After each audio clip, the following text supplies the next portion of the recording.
Hello भैया, नमस्कार, प्रणाम। हम सिंगर सुजीत कुमार छैला। जितना भी हमारे भोजपुरी और मैथिली सुनने वाले हैं सबको हाथ जोड़कर प्रणाम करते हैं। और भैया आज बहुत अच्छा फिल्म का गाना जो हमारा और डीके राजा हम दोनों भाई का एक साथ में रिकॉर्ड हुआ है, तो ये गाना आपको कल रिलीज हो जाएगा डीके मिथिला एक्सप्रेस से।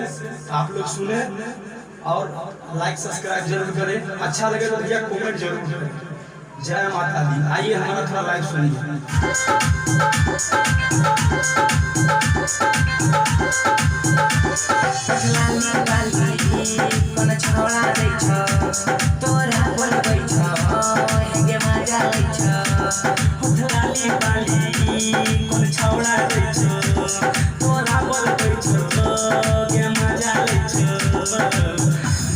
के साइज बढ़ै छ छौरी कन हमरा करै छ